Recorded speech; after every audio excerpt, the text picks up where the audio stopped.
Assalamualaikum warahmatullahi wabarakatuh. Selamat pagi teman-teman semuanya. Semoga teman-teman semua selalu dalam keadaan sehat. Amin. Oke teman-teman, ini kali kedua saya buat video setelah subuh teman-teman ya. Setelah video sebelumnya juga buatnya setelah subuh. Nah ini kali ini juga akan membuat video ini setelah subuh teman-teman. Jadi kalau ada suara-suara burung, ada suara-suara orang ngaji masuk ya mohon dimaklumi teman-teman ya, karena memang ini pas setelah subuh, sekarang kurang lebih sudah pukul 5 lewat teman-teman ya. Nah teman-teman, ini sedikit kita bahas ya mengenai pertanyaan-pertanyaan yang selalu muncul apabila ada pemula yang ingin belajar merawat anggrek. Yang pertama adalah pertanyaan mengenai pupuk apa yang dipakai sehingga anggreknya sehat. Nah, buat teman-teman yang penjual ya, seperti kami penjual ataupun penghobi, jika ada teman-teman yang melihat anggrek teman-teman ya, misalnya ada teman-teman saya datang ke rumah lalu lihat anggrek-anggrek saya sehat. Nah itu biasanya pertanyaan pertama yang muncul adalah pakai pupuk apa gitu ya teman-teman ya. Jadi ini sekaligus untuk menjawab itu. Nah, seperti apa ya, kebanyakan orang pasti akan menanyakan itu ya. Dan di video kali ini saya akan ingin berbagi untuk teman-teman semuanya, terutama untuk pemula, bahwasanya untuk merawat anggrek itu tidak harus pupuk yang diutamakan ya teman-teman.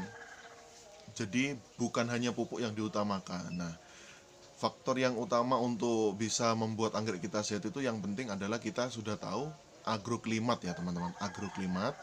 Nah, agroklimat ini sangat penting teman-teman ya, terutama untuk kita-kita ini yang kepingin belajar merawat anggrek. Jadi kita wajib mengetahui agroklimat ya teman-teman ya, agroklimat dari masing-masing anggrek.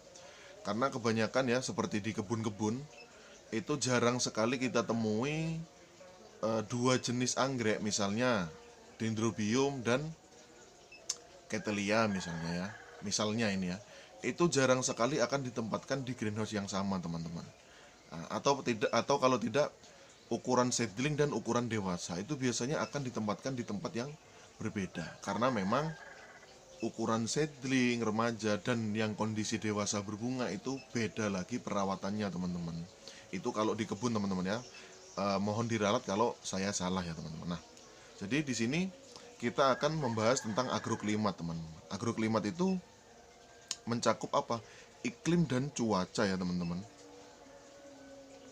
Dimana anggrek itu tumbuh sesuai dengan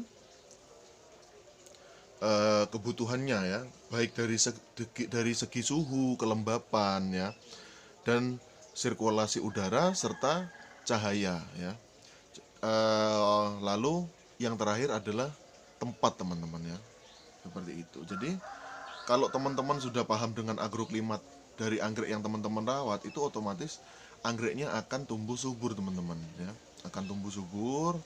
Nah, jadi setelah tuh anggreknya tumbuh subur, baru teman-teman bisa bahas masalah pupuk teman-teman ya. Jadi pupuk itu penunjang agar pertumbuhan anggreknya semakin maksimal teman-teman ya.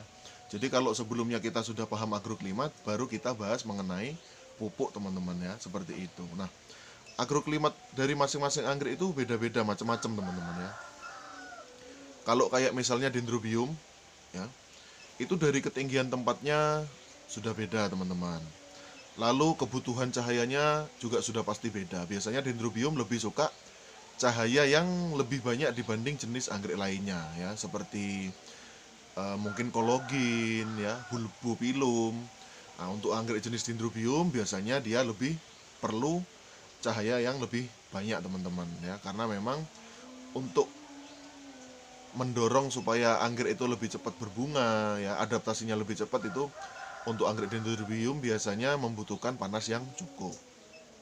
Lalu segi kelembapan, sirkulasi udara teman-teman ya. Kalau untuk kelembapan mungkin anggrek-anggrek seperti bulbopilum, lalu kologin itu lebih suka lembab ya teman-teman ya. Area hyacin, nah itu suka lembab. cuka lembab yang tinggi. Kalau dibanding dengan dendrobium, nah itu kebalikannya teman-teman, karena dendrobium tidak terlalu suka yang terlalu lembab ya teman-teman ya, suka yang lebih poros. Jadi kalau disiram itu airnya langsung habis. Nah beda kan dengan anggrek kologin ataupun bulbopilum, itu lebih suka kelembapan yang lumayan ya teman-teman, karena memang dia tumbuhnya di tempat-tempat yang kelembapannya cukup ya. Lalu dari segi sirkulasi udara teman, nah kalau untuk sirkulasi udara mungkin semua jenis anggrek itu membutuhkan sirkulasi udara yang cukup baik teman-teman ya. Ini sebagai contoh teman-teman, Dendrobium discolor ya, lalu Dendrobium spectabil ya, ini dua spesies yang berasal dari daerah timur teman-teman. Nah kita itu di tempat kami itu nanam Dendrobium discolor, lalu spectabil ya, nindii, itu sudah pernah gagal ya teman-teman ya, sudah pernah gagal, batangnya busuk lah, tunasnya tidak mau tumbuh lah, atau macet lah, seperti itu ya teman-teman. Nah akhirnya kita coba konsultasi. Nah kita konsultasi, kebetulan konsultasinya kami dengan sesama pedagang teman-teman ya. Nah beliau itu apa ya istilahnya, punya temen di daerah timur ya, Papua. Nah, jadi dia kalau misalnya mau pesan-pesan anggrek dari sana, nah ternyata beliau sukses menanam anggrek dendrobium itu begini teman-teman caranya. Dendrobium itu ditanam ya menggunakan media, lalu dia diberi jarak dari tanah itu sekitar 2 meter teman-teman. Nah akhirnya saya praktekkan di Dendrobium spectabil yang saya tempel di pohon mangga. Kalau nggak salah itu tingginya kurang lebih 2 meter teman-teman. Ternyata kalau kita tanam 2 meter, lalu samping-sampingnya itu tidak ada halangan seperti anggrek-anggrek lainnya yang terlalu mepet-mepet, itu sirkulasi udaranya lebih bagus teman-teman untuk anggrek dendrobium ya. Nah, berbeda lagi dengan Paphiopedilum teman-teman. Kalau Paphiopedilum biasanya karena dia lebih suka yang lembab, pencahayaannya yang tidak terlalu tidak terlalu intens ya, itu biasanya saya taruhnya Paphiopedilum itu justru di bawah anggrek-anggrek yang lain teman-teman. Misalnya kalau di atasnya ada anggrek dendro ya, masih ada jaraknya, itu biasanya Paphio saya taruh di bawah, tapi tidak di tanah teman-teman ya, tetap kita kasih jarak kurang lebih sekitar 30 cm dari atas tanah ya raknya, supaya kelembapannya juga dapat teman-teman ya. Jadi sirkulasi udara dapat, kelembapannya juga dapat. Nah, untuk anggrek Paphiopedilum biasanya kita ngakalinya seperti itu, raknya sekitar 1 jengkal ya, minimal 1 jengkal atau 30 cm dari atas tanah. Jadi kalau bagian bawahnya tanahnya itu kesiram ya, airnya menggenang, itu kelembapannya dapat juga ya teman-teman ya dari bawah. Dan karena di atasnya ada anggrek, ketika kita nyiram juga airnya sudah turun sendiri teman-teman. Jadi untuk kelembapannya cukup dan sirkulasi udaranya juga jalan teman-teman ya. Seperti itu. Lalu suhu ya teman-teman. Nah suhu ini juga bergantung dari lokasi teman-teman tinggal ya. Misalnya dataran rendah, itu sudah pasti kalau siang hari suhunya lebih panas daripada untuk dataran tinggi ya teman-teman. Dan untuk di dataran rendah itu biasanya lebih tricky teman-teman, karena memang kalau di tempat kami ya, contohnya ini kami dekat pantai teman-teman ya. Kalau lagi musimnya panas itu pasti panasnya double ya, karena memang anginnya juga angin laut ya, jadi agak asin juga, itu kadang berpengaruh sekali untuk anggrek teman-teman. Jadi kalau anggrek Grammatophyllum itu di sini sampai berbunga itu saya senang banget ya, seperti yang Gramma measur. Karena kenapa?